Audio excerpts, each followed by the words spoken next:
Hey, it's Michael Saul, but everybody calls me Tiny, and this video is what's $75 billion between friends, plus a Bitcoin update. This is stock market analysis for the week of March 26th, 2018. So let's start off with Bitcoin. I was going to do this video a little bit later because I was intrigued by 60 Minutes, and I wanted to see what Stormy Daniels had to say, and then I watched the first part of it, and it is just freaking awful. So I decided to do the video now instead. Anyway, her 15 minutes is quickly fading, thank goodness, but we'll see what happens to her, what repercussions fall upon her for this interview. Anyway, so let's start with Bitcoin. And I haven't updated any of the text since last time. It says this is the minimum target.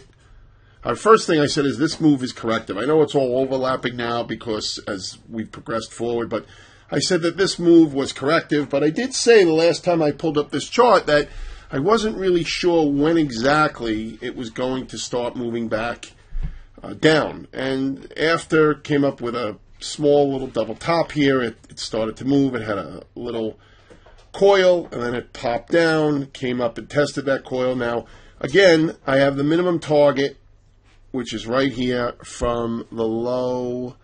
What is this? What is this low? This is the November 12th, 2017 low, but it shouldn't stop dead there. It should definitely bleed through it a little bit if it's going to get down that far. And then there's a measured move a little bit farther down, which I'll update if it starts to move. So what I'm looking at right here is, okay, there it is. There's the measured move down here. Okay, so if this leg down equals this leg down out of this coil, it should come down to here. So anyway, right now, I can rearrange the trend lines a little bit, and you could see that it's setting up in yet another coil, which puts us in a position of low volatility. So we want to see which way this comes out of. Now, I am leaning to the downside because I still believe that this move was corrective and that we have started back down, but it's sure taken its time. And just because I lean that way doesn't mean I could guess, especially while we're in the coil. I want to see which way it breaks and then go from there. But I am still thinking that at a minimum, Bitcoin is going to be testing this low, if not making the measured move. Okay? All right, so that's the Bitcoin update. I get a lot of emails and questions on it, so that's a quick update there. I have still not traded a single Bitcoin or any portion of any Bitcoin or any Bitcoin futures. I'm still in wait-and-see mode here, and quite frankly, there's enough volatility in the stock and the futures market that crypto really, I'm still really not that interested because I don't believe it's a Ponzi scheme or any of that stuff, but I do believe that it's going to lead to a great wipeout of wealth. I think the biggest wipeout of wealth history will ever see, and I don't want to be part of that. I'm sure nobody does, but so I think it got out of control. For those of you who are new to watching the video, I think it got out of control. I think it's calming down now, and I think that we should see lower prices here, maybe a pickup in volatility on the way down, but then I think we're going to go into a big consolidation, which I also feel the market's going to do, but more on that in just a second here. Okay, so that's the Bitcoin update. Now, last week in the stock market, the market got cracked, specifically Thursday and Friday, where the S&P 500, shown here with the SPY, closed below the 200-day moving average for the first time in a while. Okay, first time in a while below the 200-day moving average. Now, that in and of itself is not a sell signal, okay, and I want to throw a Fibonacci retracement up here because I want to point something out to everybody. We've been watching this with the Fibs, and the Fibs have been doing pretty well for us. Here you can see this last one came up, poked above the 78.6, couldn't get through it, and that was the high level before the sell-off. I don't want to say that caused the sell-off, but because that means that you have to believe that charts are the only thing that move the market. And while they're great for predicting and great for analyzing, they're not the only thing. Right? I don't believe they're the be-all, end-all, but I believe they're a very powerful tool and my preferred tool for timing and looking for opportunities. Hang on one second while I clean this up. So what's more important to me, rather than the 200-day moving average being breached, is the fact that we closed below the 78.6% retracement of this last push-up. So, for those of you who've been watching the videos, if you haven't, you can go to the channel and you can watch. I always thought we would come down and retest this low. I think we're going to break it. I think we're going to go below it, but I don't necessarily feel we're going to get much farther than that. All right. This was a nice momentum push to the downside, and it had high odds of being tested. And by being tested doesn't necessarily mean it has to get a full retracement. There could be a higher low. This could be a higher low. But the fact that we're now below the 78.6% retracement and the 200-day moving average, I think there's high likelihood that we are going to at least retest that low and probably break it. But what happens after that occurs? Well, what we have to do is we have to then watch for a reversal, either a multi-bar pattern or a single candle pattern, even like something like this, like a big hammer, or you can go to an intraday chart, like an hourly, 2-hour, whatever you want to do, and look for a pattern to set up there. But just testing this low or breaking this low isn't enough. Okay? There has to be something you can lean against, because with trading, it's all about taking trades that have the odds in your favor and that you can manage risk. Okay? So what that means is if you want to get short here, if you want to look for a pattern to get short and look to cover into a test of this low, that's one trade. But if you're just looking to go long, you want to have something that at least you can qualify it and quantify it and say, hey, you know what? This is where my stop would be because this is the strategy I'm using, and this is where that strategy would be wrong. Okay, just randomly picking off lows. Oh, it's a testing the low, so it's time to buy it. Well, yeah, where are you going to put your stop? Well, I'll just use an 8% stop like IBD, or I'll just use below a certain moving average, or I'll just use a 2-bar stop, whatever it is. These are just random locations. All right, the best way to place a stop is to use proper location, which is based off of a pattern. But it's way too much to get involved with on these update videos. But if you want more information, I have a course coming out, and we'll talk all about that when it happens. First thing I got to do is get my site fixed. I'm still working on getting the proper hosting. I'm getting so many mixed reviews for places that I'm using that I'm still up in the air where I'm going to go, and I've been unfortunately busy the last couple of weeks and haven't been able to take care of it. So you can always subscribe to this channel and then click on the bell, and you'll always get notified when I update a video, okay? So that's what I'm looking at for the market here. I'm looking at the S&P to go down and test that low. Now, the Dow is really close, but still above the two. I don't know if it even tested that low. I really don't care as much because it still has the... Now, it didn't yet, and it has the 200-day moving average coming up. Here's the NASDAQ. Now, the NASDAQ, let's put up a Fibonacci grid here, and we can see that the NASDAQ is doing better. It did break below the 61.8% retracement, but I just really like the 61.8, the 78.6.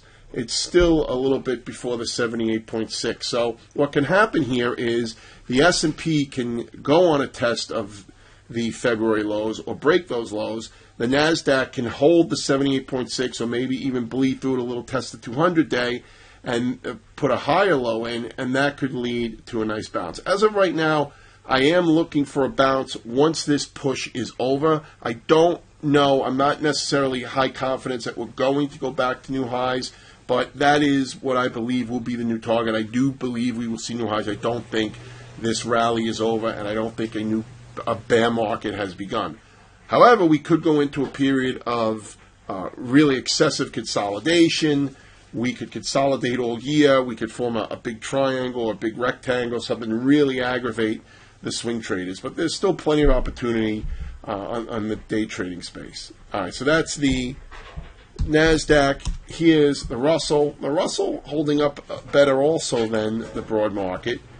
If we throw the Fibonacci grid up here, you could see it's still above its 61.8% retracement. And then the mid caps. Okay, mid caps, this is a screwy, get rid of this one. We got to put a new one on. So the mid caps are still above their 200-day, and they're just below the 61.8, but the 78.6 will be down here, right below the 200-day moving average. So that's what I'm looking at market-wise. I do believe that if we get a pause at the beginning of the week, if we get some early upside, I do believe that it will be sold further. I don't think the downside is over yet. However, if we start out just selling, we have to really be aware of a potential early week reversal, like a turnaround Tuesday, or even something to happen Monday afternoon. But I believe we're going lower here. Of course, chasing this kind of momentum can be a little reckless. So like I said, I like to see a pause here, a little counter move up, or some early upside that, again, you can qualify with saying, okay, it's starting to turn. Let's put a stop above where it turned and see if we can, squeeze more juice out of the lemon here to the downside. Like I said, I think we're going to this low. Of course, the other side of the coin, and you always have to look at the other side of the coin, what happens if we just remount the 78.6% retracement? Okay. Yeah, then it will have broken it for the week, but it will have remounted it. That happens too. Okay, it's not a guarantee that just because we're below the 78.6, we're going all the way. All right, it happens more often than not, but not 100%. All right, always have to look at the other side of the coin. That's why, like I said, and I will repeat it again, I would rather see some early upside to lean against rather than just starting to chase the momentum here. All right. So, finally, not going to go through all the stocks that I usually go through, but I am going to go through the the Facebook. There it is. I'm going to go through Facebook because that is what the title of this video is. $75 billion they lost in market cap last week. Now, what does that mean? Do I think that Facebook is finished? The answer is no. Okay, there was. You can look up the news yourself. The Google will do a much better job than I will in explaining what happened. But basically, it all has to do with privacy and political advertising and what's going to happen. And Zuckerberg came on, and some people felt he looked disingenuous. Some people felt he looked sincere. Whatever it was, but there's a lot of outrage by users, by advertisers, and not so much by management. And the truth is, the advertisers don't really have anywhere to go. Okay, Facebook holds a 20% market share in the digital advertising space. People aren't going anywhere fast. Yeah, some people will drop off and they'll make a stand, but you know what? It's really not going to do much. It's just going to let the other people say, oh, good, thank goodness, now we have, maybe the prices will come down a bit. Because there was an announcement a couple months ago that Facebook was running out of ad inventory. Okay, now I personally believe that's all nonsense and it's just hype for them to make them look, at how great they are. Like, people don't know how great they are, how great the stock is doing, but, or was doing, right? But, so all people leaving the platform is going to do is just let other people get in and advertise. Not going anywhere. All right, 30% of the world population, I believe, is on Facebook. It's where advertisers want to be. So they're not going anywhere. The users aren't going anywhere. There was this big thing, this trend about, Elon Musk, I believe, he deleted a couple of Facebook accounts, and there's a trend going on, delete Facebook, but the best place to complain about Facebook is on Facebook. That's what people do. They go to Facebook to complain and show how great their lives are and everything else. So why don't they just go to Facebook to complain about Facebook? So they're not going anywhere either. All right. And the management, they seem to not really care that much. Zuckerberg and the chief operating officer, Sheryl Sandberg, sure, they have to say what they have to say, but in the end, they kind of know that really not much going to happen here. So is Facebook a buy right here? I do not believe it is. I do believe that Facebook will set up a buying opportunity shortly. There is a nice area here of balance that sits between 156.66 and 144.83. So I would watch to see how the stock acts there. Okay, this was a couple of months worth of balance. So I think that once we get into that zone, we can start watching. Let me draw a nice line here so we know when we're almost at the top of it anyway. I'm going to go a little bit lower because you have a couple of points of reference here. You could put it up there if you want, but you could go a little bit lower. So let's start the zone at 150. Come on. Call it 156, and down here, call it 144.50. All right, so that's going to be a zone that I believe is going to take a little bit of time to get through. Just like you see this area of balance here, we came down, we tested it, we pushed up, we came back, we spiked down, and then we bounced, and then we spiked again, and then we bounced. And now we're kind of through this balance area, but it took a couple of tries to get through. So I do believe that Facebook is probably going to be setting up for a buying opportunity. I don't think it's a buy right here. I do think there is opportunity on the downside. If you are a day trader, there should definitely be one on your list. If you're a swing trader, again, like the market, I would be looking for upside to lean against. Get your 60-minute charts out, even if you're a swing trader, and look at the Fibonacci grids and look at the patterns and set something up there if that's what you're looking for. Just remember, I don't know if there's going to be a ton of downside left. Even if it goes to the bottom of this before it gets a bounce, I mean, yeah, you can't say it's bad. 15 points is bad. That's about 10%. But that's if it goes straight down. That's if you get a good entry, at Friday's close or better. All right. So I'm not saying avoid it as a short. Just like the market, wait for something to lean against. All right. That's all I have for this week. Talking about Bitcoin, the market, and Facebook. I will come back with a more thorough update in next week's video. If you're on my list, there's no way to join my list right now. But if you're on my list, you can expect some intra-week updates here as the market unfolds, because I do believe that we're going to see some more downside this week. I would just prefer to see it with upside first. I don't know if that's going to happen. That's how I would prefer to see it. So look for some intra-week updates there. And by next week, I'm going to have the site. I'm going to pick a host, and I'm just going to go with them. All right? That's it. If you have my email, send me an email. Otherwise, I will talk to you in next week's video. Have a great trading week.